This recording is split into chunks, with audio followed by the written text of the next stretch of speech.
मैं वहीं दीवार के साथ इकट्ठा होकर बैठ गया और अपने दुखते हुए जिस्म को सहलाने की कोशिश करता रहा। मेरा सारा जिस्म दर्द कर रहा था, पसलियों में सांस लेने से तकलीफ होती थी। मैं दिल में खुदा से दुआ मांग रहा था कि या खुदा मुझे इंसान से सांप बना दे, क्योंकि मेरी निजात इसी सूरत में थी कि मैं इंसान से सांप की शक्ल में तब्दील हो जाऊं। सांप बनकर न सिर्फ ये कि मैं वहां से आसानी के साथ फरार हो सकता था, बल्कि अपने दुश्मनों को डस कर मैं इनसे अपने ऊपर किए गए तशद्दुद का बदला भी ले सकता था। मगर मेरी किस्मत में शायद अब इंसान से सांप बनना नहीं लिखा था। काफी देर बाद एक संतरी अंदर आया। इसने मेरे आगे लोहे का मैला कुचैला डोंगर रख दिया और मेरी झोली में आधी रोटी और दाल फेंक कर बोला, ले अबे इसे खा ले। डोंगे में पतली सी चाय थी जो गर्म थी। मैंने गर्म चाय के 3-4 घूंट पिए तो मेरे जिस्म को एक सुकून सा मिला। चाय बद जायका और पानी की तरह थी। मैं रोटी के टुकड़े दाल में डुबो कर खाता रहा, सारी चाय पी गया। गर्म चाय पीने और दाल रोटी खाने से मेरी खोई हुई तवानाई कुछ बहाल हुई। मैं इस काबिल हुआ कि सोच सकूं। पुलिस को अपने साथियों के बारे में किसी किस्म की इतला फराम करने का कोई सवाल ही पैदा नहीं होता था। मेरे सामने सिर्फ एक ही सवाल और एक ही मसला था कि वहां से किस तरह फरार हुआ जाए। बज़ाहिर फरार की कोई राह नजर नहीं आती थी। मुझे एक और परेशानी भी थी। इन लोगों को पता चल गया था कि मैं गंदे नाले वाले क्वार्टर में मुकीम था। इसका मतलब है कि पुलिस ने मुश्ताक अली साहब को भी जरूर शामिल तफ्तीश किया होगा। पुलिस को मालूम हो गया होगा कि ये क्वार्टर इनकी मलकियत है। मुझे अफसोस हो रहा था कि मेरी वजह से वो भी मुसीबत में फंस गए होंगे। काफी देर गुजर गई, कोई मेरे पास ना आया। मैं कंबल में सिमटा अपने दुखते हुए बदन को लिए बैठा सोचता रहा कि मेरे साथी कहाँ होंगे, क्या सोच रहे होंगे। कमांडो खालिद कहाँ होगा? क्या इन्हें मालूम हो गया होगा कि मैं पुलिस की हिरासत में हूँ? इन्हें कैसे पता चल सकता था? वो तो अभी इस रेस्तोरां में नहीं आए थे जहां इन्हें मुझसे मिलने वापस आना था। मुझे जमीला का ख्याल आ रहा था। अगर इन लोगों ने मुझे सचमुच मौत के घाट उतार दिया तो जमीला को मेरे अंजाम की कभी खबर ना हो सकेगी। ये सोचकर मेरी आंखें भीग गईं। लेकिन मैंने फौरन इस किस्म के ख्यालात को अपने जहन से झटक दिया और ये सोचने लगा कि यहाँ से किस तरह फरार हो सकता हूँ। पुलिस को यकीन हो चुका था कि मैं पाकिस्तानी दहशतगर्द जासूस हूँ और मैंने इनके 3 आदमियों को कत्ल किया है। ऐसी सूरत हाल में सवाल ही पैदा नहीं होता था कि वो मुझे जिंदा छोड़ देते। इनकी यही कोशिश थी कि मुझे मारने से पहले मुझसे जितनी मालूमात फराहम कर सकते हैं कर लें और इसके बाद मुझे शूट कर दें और मेरी लाश वहीं कहीं जमीन में दबा दें। केस दिल्ली की अदालत में पेश करना था और ना मुझे ज्यादा देर हवालात में बंद रखना था। ये सारी बातें मेरे लिए बहुत ज्यादा परेशान कर देने वाली थी और मुझे फौरन कोई कदम उठाने पर आमादा कर देने वाली थी। लेकिन सवाल ये पैदा होता था कि मैं लोहे की जंजीरों में जकड़ा हुआ था।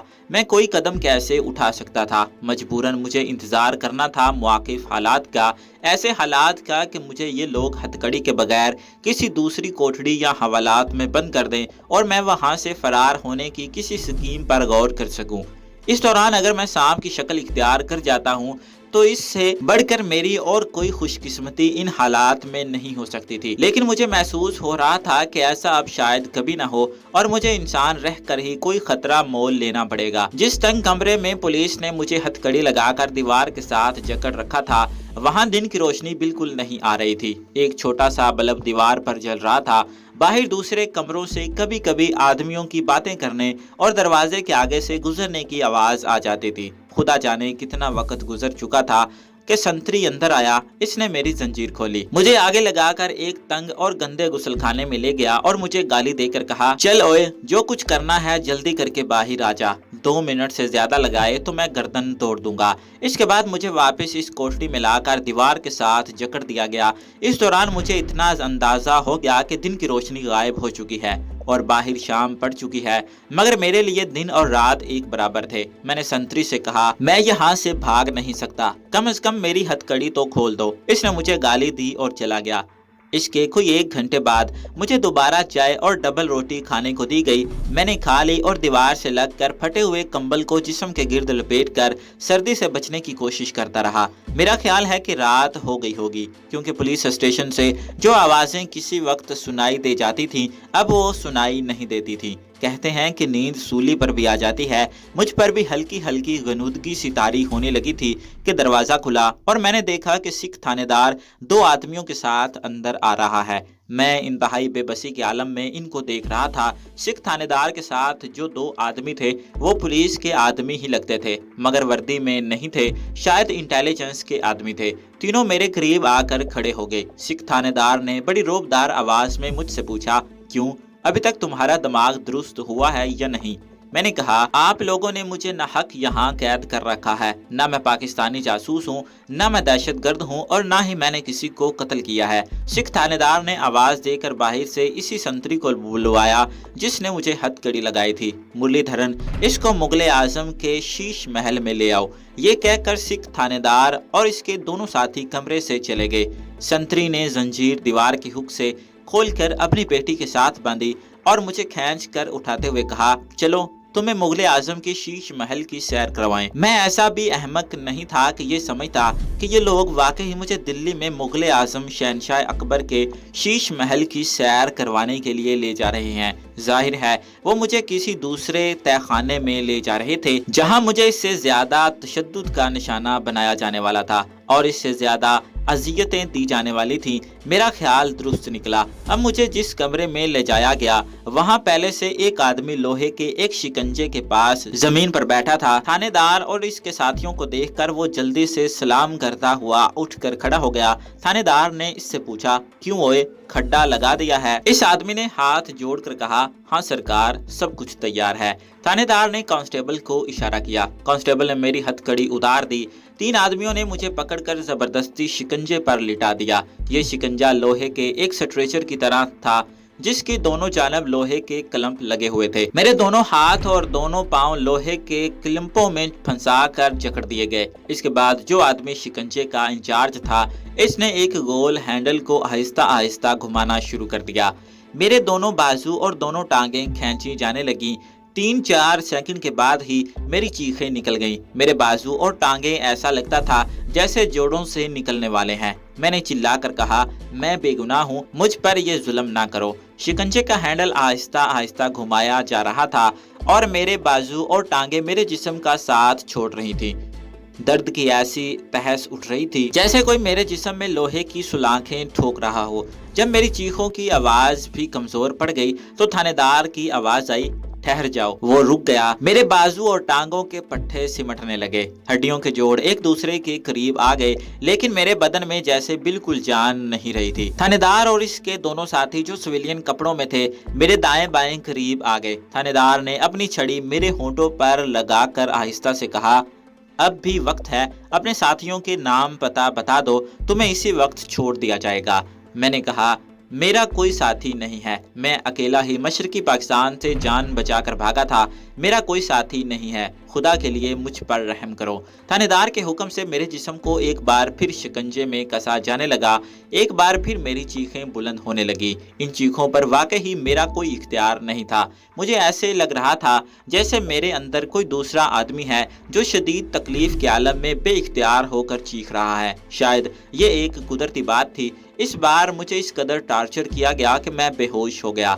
پھر مجھے کچھ ہوش نہ رہا۔ جب ہوش آیا تو میں اسی طرح شکنجے کے سٹریچر پر پڑا تھا۔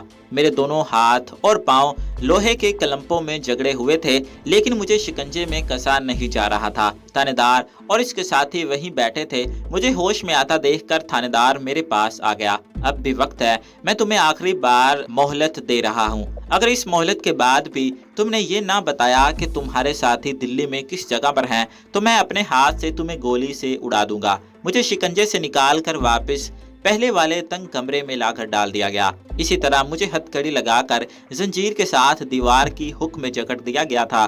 میری کلائیاں اور بازو سخت درد کر رہے تھے، شانوں میں بھی درد ہو رہا تھا۔ میں اکیلا رہ گیا تو میں نے گڑ گڑا کر خدا سے اپنی نجات کی دعا مانگی۔ دعا مانگنے کے بعد مجھے سکون سا مل گیا۔ سنتری میرے لیے میلے کچیلے ڈونگے میں چائے اور دال روٹی لے کر آ گیا۔ اس نے ڈونگا اور دال روٹی میرے آگے رکھ دی اور میرے قریب ہی بیٹھ گیا اور کہنے لگا، تم دوسروں کی خاطر اپنی جان سے کیوں دشمنی کر رہے ہو؟ वो लोग आज नहीं तो कल भी पकड़े जाएंगे, फिर तुम क्यों इतनी तकलीफ उठाते हो? एक बात मैं तुम्हें बता देता हूँ सरदार जी, हमारे थानेदार ही नहीं दिल्ली के सबसे जालिम पुलिस अफसर मशहूर हैं। ये जो कहते हैं करके दिखाते हैं। इन्होंने कई मुजरिमों को अपने हाथ से गोली मारी है। मैंने कहा भाई मैंने क्या बताऊं, मेरा कोई साथी ही नहीं है, मैं अकेला ही ढाके से भागा था। संतरी बोला ठीक है, अगर तुम मरना ही चाहते हो तो फिर तुम्हें कोई नहीं बचा सकता। एक और बात मैं तुम्हें बताना जरूरी समझता हूँ, तुम्हें गोली से नहीं उड़ाया जाएगा, जिस तरह तुम्हें मारा जाएगा अगर मैं तुम्हें बता दूं तो खौफ के मारे तुम्हारी अभी जान निकल जाएगी। याद रखो, अगर तुमने अपने साथियों के नाम ना बताए तो तुम्हें बेहद अजियतनाक मौत मारा जाएगा। ये कहकर संतरी चला गया। मैं समझ गया कि थानेदार ने इसे मुझे डराने के लिए भेजा था कि मैं इस किस्म की बातों से खौफ खाकर अपने साथियों के नाम पता बता दूंगा, मगर मैं किसी और ही मिट्टी का बना हुआ था, ऐसी बातों से डरने वाला नहीं था। वो रात गुजर गई, दूसरा दिन आ गया। इस रोज मुझे शाम तक किसी ने कुछ ना कहा। रात हो गई तो मुझे दो सिविलियन कपड़ों वाले आदमी कोठरी से निकाल कर एक तहखाने में ले गए। ये तहखाना पुलिस स्टेशन की इमारत के नीचे बना हुआ था। यहाँ सिख थानेदार के साथ दो संतरी भी मौजूद थे। एक तरफ खाली बोरी पड़ी थी, दरमियान में स्टूल रखा हुआ था। मुझे स्टूल पर बिठा दिया गया। थानेदार कहने लगा इस जगह से तुम्हारी जिंदगी का सफर खत्म भी हो सकता है और तुम्हें एक नई जिंदगी भी मिल सकती है। अगर तुम हमें अपने साथी पाकिस्तानी दहशतगर्दों के नाम पता बता दो तो तुम्हारी नई जिंदगी का आगाज होगा। अगर नहीं बताओगे तो तुम्हारी जिंदगी का सफर इसी जगह पर खत्म हो जाएगा और तुम्हें ऐसी मौत मारा जाएगा कि जिसका तुम तसव्वुर भी नहीं कर सकते। बोलो क्या कहते हो? मैंने कहा थानेदार साहब यकीन करें मेरा कोई साथी नहीं है। जब मेरा कोई साथी ही नहीं है तो मैं आपको इनके नाम पते कैसे बता सकता हूँ? थानेदार ने सिविलियन कपड़ों वाले आदमी की तरफ देखा और कहा परसों ये नहीं मानता, चल अपना काम शुरू कर दे। मुझे हथकड़ी नहीं लगी हुई थी, सिर्फ मेरे हाथ पुश्त पर रस्सी से बंधे हुए थे।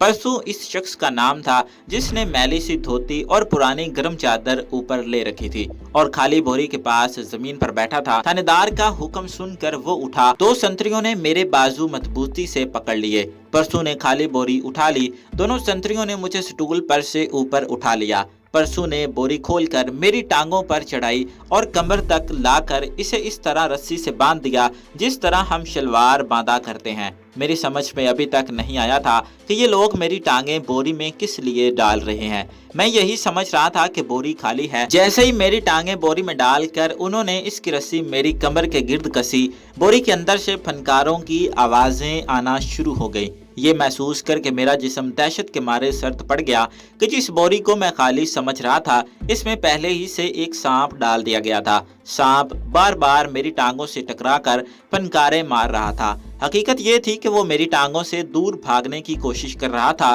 क्योंकि मेरे जिस्म से दिल्ली के पुरस्रार साधु की पिलाई हुई जड़ी बूटी की खास बू खारिज हो रही थी, जिसकी वजह से सांप मुझसे दूर भागने की कोशिश कर रहा था।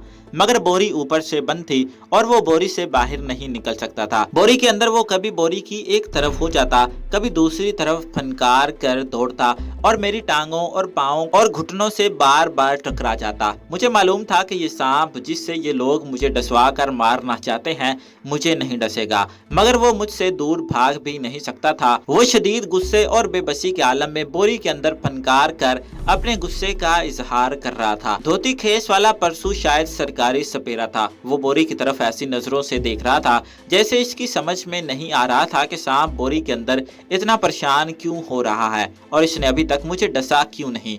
थानेदार ने सपेरे की तरफ देखा और कहा कैदी तो अभी तक जिंदा है। परसू बोला महाराज सांप अपने शिकार से खेल रहा है, अभी डसेगा, इसके बाद ये आदमी स्टूल पर बैठा नहीं रह सकेगा। खुदा जाने क्या वजह थी कि सांप ने मेरी पिंडली पर डस दिया। मेरा ख्याल है कि ये हरकत इसने घबराहट में की थी। वो मुझसे भागना चाहता था लेकिन इसे कोई रास्ता नहीं मिल रहा था। चुनाचे इसने अपनी मर्जी के खिलाफ झिंझलाकर मुझे डस दिया था। मुझे तो कुछ न हुआ लेकिन मैंने महसूस किया कि सांप बोरी के अंदर मुझे डसने के बाद नीचे मेरे पाँव के पास गिर गया था। इसकी फनकारें भी बंद हो गई थी। अचानक मुझ पर गनूदगी तारी होने लगी, मेरा सर डोलने लगा। इसके बाद मेरा सर एक तरफ को ढलक गया اور مجھے اپنا جسم ہلکا ہوتا محسوس ہوا۔ مجھے فوراً خیال آیا کہ شاید میں انسان سے سانپ کی شکل اختیار کر رہا ہوں، مگر ایسی کوئی بات نہیں تھی۔ میرا جسم معمولی سا ہلکا ہو گیا تھا، لیکن میں انسانی روپ میں ہی تھا۔ میرا سر ڈھلک گیا تھا۔ جن دو سنتریوں نے مجھے بازو سے پکڑ رکھا تھا، ان میں سے ایک نے کہا، جناب عالی، قیدی مر گیا ہے، میرے سانپ نے اس کا کام تمام کر دیا ہے۔ سکھ تھانے دار اٹھ کر میرے قریب آیا۔ میں اسے صاف دیکھ رہا تھا، مگر میں اپنے جسم کو حرکت نہیں دے سکتا تھا، آنکھیں بھی ادھر ادھر نہیں گھما سکتا تھا، نہ گردن ہلا سکتا تھا۔ سانپ کے زہر نے میرے خون میں داخل ہو کر مجھے ساقط کر دیا تھا۔ میں مرا نہیں تھا، لیکن اگر کوئی دیکھتا تو اسے ایسا ہی لگتا کہ میں مر چکا ہوں۔ میرے دل کی دھڑکن بھی یا تو بند ہو گئی تھی یا اتنی مدھم پڑ گئی تھی کہ صرف دل کا ڈاکٹر ECG کر کے ہی دھڑکن کو محسوس کر سکتا تھا۔ تھانے دار نے میری نبض دیکھی، میری گردن پر ایک طرف الٹا ہاتھ رکھ کر دیکھا کہ میرا دل دھڑک رہا ہے یا نہیں۔ اس نے سپیرے سے کہا، تمہارے سانپ نے کام کر دکھایا ہے، بوری کھول دو۔ مجھے فرش پر لٹا دیا گیا تھا۔ میں ان لوگوں کی آوازیں سن رہا تھا، ان کو دیکھ رہا تھا۔ پرسو سپیرے نے جلدی سے بوری کی رسی کھول کر اسے میری ٹانگوں سے الگ کیا اور اندر ہاتھ ڈال کر سانپ کو پکڑ کر باہر نکالا۔ میں دیکھ رہا تھا، سانپ اس کے ہاتھوں میں بے جان سی رسی کی طرح لٹک رہا تھا۔ اس نے انتہائی حیرت کے ساتھ کہا، سرکار، میرا سانپ بھی مر گیا ہے۔ کیسے مر گیا؟ تھانے دار نے سانپ کی طرف دیکھ کر کہا۔ سپیرا پرسوں اپنے سانپ پر نظریں جماتے ہوئے کہا، کچھ سمجھ نہیں آتا جناب کہ یہ کیسے ہو گیا۔ قیدی بھی مر گیا ہے اور میرا سانپ بھی مر گیا ہے، آج تک کبھی ایسا نہیں ہوا۔ تھانے دار نے کہا، ہو گیا ہے تو پھر کیا ہوا؟ مردہ سانپ کو باہر لے جا کر پھینک دو، جاؤ، صبح تھانے آ جانا، تمہاری پیمنٹ ہو جائے گی۔ میری آنکھیں کھلی تھی جو دیکھنے پر یقیناً پتھر کی طرح بے جان لگ رہی تھی، لیکن مجھے ان آنکھوں سے سب کچھ نظر آ رہا تھا۔ سپیرا مردہ سانپ کو لے کر تہہ خانے سے نکل گیا۔ تھانے دار نے دونوں سنتریوں سے کہا، دہشت گرد جاسوس دشمن مر گیا ہے، اس کا یہی انجام ہونا تھا۔ ہم ایک ایک دہشت گرد کو اسی طرح مار کر ختم کر دیں گے۔ اسے اٹھا کر پرانے کھال پر لے جاؤ اور گڑھا کھود کر دبا دو۔ دونوں سنتریوں نے مجھے بازوؤں اور ٹانگوں سے پکڑ کر اٹھایا اور تہہ خانے کی سیڑھیاں چڑھ کر ایک کمرے میں لے آئے۔ یہاں انہوں نے مجھے ایک پرانے کمبل میں لپیٹا اور ایک سنتری نے مجھے اپنے کندھے پر ڈال لیا۔ میرا چہرہ کمبل میں چھپ گیا تھا، میں کچھ نہیں دیکھ سکتا تھا۔ مجھے لے کر سنتری چلتا رہا، پھر مجھے یا میری لاش کو ایک گاڑی میں ڈال دیا گیا۔ رات کا وقت تھا، لگتا تھا رات کافی ہو گئی ہے کیونکہ باہر خاموشی تھی۔ سانپ نے بوری کے اندر میری پنڈلی پر کاٹا تھا۔ اس نے یہ حملہ شاید اپنی جان بچانے کے لیے کیا تھا، کیونکہ وہ میرے جسم سے نکلنے والی خاص جڑی بوٹی کی بو سے نجات حاصل کرنا چاہتا تھا، مگر بوری اوپر سے بند تھی اور باہر نکلنے کا کوئی راستہ نہیں تھا۔ اس نے گھبرا کر مجھے ڈس دیا تھا۔ میں سن سکتا تھا، دیکھ سکتا تھا، مگر اپنی آنکھوں کو دائیں بائیں اوپر نیچے گھما نہیں سکتا تھا۔ مجھے یقین تھا کہ اگر میں بولنا چاہوں تو بول بھی سکتا تھا۔ اس خیال سے مجھ پر خوف طاری ہو گیا تھا کہ یہ سنتری مجھے کسی ویران جگہ پر گڑھے میں دبانے لے جا رہے ہیں۔ اگر میں اسی طرح بے جان رہا تو میرا انجام کیا ہوگا؟ میں سانس ضرور لے رہا تھا، مگر اتنی آہستہ آہستہ سانس کی آمد و رفت جاری تھی کہ خود مجھے بھی اس کا احساس نہیں ہو رہا تھا۔ میرا دل بھی بہت آہستہ آہستہ دھڑک رہا تھا۔ ظاہر ہے اگر میں زمین کے اندر دفن کر دیا گیا تو میں خود باہر نہیں نکل سکوں گا اور گڑھے میں زمین کے اندر پڑے پڑے میرا جسم گلنے سڑنے لگے گا۔ یہ تصور ہی بڑا ہیبت ناک تھا کہ میں زندہ حالت میں اپنے جسم کو ہڈیوں کے ڈھانچے میں تبدیل ہوتے محسوس کروں گا۔ کچھ سمجھ میں نہیں آتا تھا کہ آگے چل کر کیا ہوگا۔ جس گاڑی یا ویگن میں مجھے پھینکا گیا تھا وہ دلی کی سڑکوں پر دوڑتی چلی جا رہی تھی۔ میں کمبل میں لپٹا ہوا تھا، میرا چہرہ بھی چھپا ہوا تھا، جس کی وجہ سے مجھے کچھ نظر نہیں آ رہا تھا۔ گاڑی نے کئی موڑ کاٹے، آخر ایک جگہ پہنچ کر اس کی رفتار ہلکی ہو گئی اور پھر رک گئی۔ ساتھ ہی 2 یا 3 سنتری تھے، وہ ایک دوسرے سے باتیں کرتے نیچے اترے۔ میری لاش کو گھسیٹ کر زمین پر ڈال دیا گیا۔ مجھے پھاوڑا چلانے کی آواز آئی۔ مجھے دفن کرنے کے لیے گڑھا کھودا جا رہا تھا۔ مجھ پر ناقابل بیان خوف کی کیفیت طاری تھی۔ تھوڑی دیر بعد زمین کے اندر دفن کیا جانے والا تھا۔ میں نے دعا مانگنا شروع کر دی کہ اے خدا، تو ہی زندگی اور موت دینے والا ہے، میرے گناہ معاف کر دے، مجھے اس زندہ حالت میں اپنے آپ کو مرتے دیکھنے کے عذاب سے بچا لے۔ سنتریوں کو کون سی باقاعدہ قبر کھودنی تھی اور لحد وغیرہ بنانی تھی۔ انہوں نے زمین میں 2-3 فٹ گہرا گڑھا کھودا और फावड़ा चलाने की आवाज रुक गई। एक संतरी ने कहा, चलो इसे उठाकर गड्ढे में डाल दो। मुझे किसी ने उठाया नहीं, बल्कि मेरी टांगें दो आदमियों ने पकड़ी और घसीट कर इस गड्ढे में फेंक दिया। मैं गड्ढे में इस तरह गिरा कि मेरे घुटने मेरे सीने के साथ लग गए और चेहरा गड्ढे की दीवार के साथ लग गया। मेरे ऊपर धड़ धड़ मट्टी गिरना शुरू हो गई। गड्ढे को मट्टी से पुर किया जा रहा था। मट्टी में छोटे बड़े पत्थर भी थे जो मेरे जिस्म पर गिर रहे थे। संतरी आपस में बातें भी कर रहे थे। इनकी आवाजें मदम होती गईं। इसकी वजह ये नहीं थी कि उन्होंने अपनी आवाजें धीमी कर ली थीं, बल्कि असल वजह ये थी कि मैं जमीन के अंदर चला गया था और मट्टी से गड्ढा भर दिया गया था। फिर मुझे महसूस हुआ कि दो आदमी मट्टी को अपने पाँव से दबा रहे हैं। इसके बाद किसी ने दूसरे से कुछ कहा जो मेरी समझ में ना आया। गड्ढे को दबाने वाले पाँव रुक गए। इसके साथ ही फावड़ा गाड़ी में फेंकने की हल्की सी आवाज आई। गाड़ी का इंजन स्टार्ट हुआ और इंजन की आवाज मेरे कानों से दूर होकर गायब हो गई। अब हर तरफ मौत का सन्नाटा तारी हो गया था।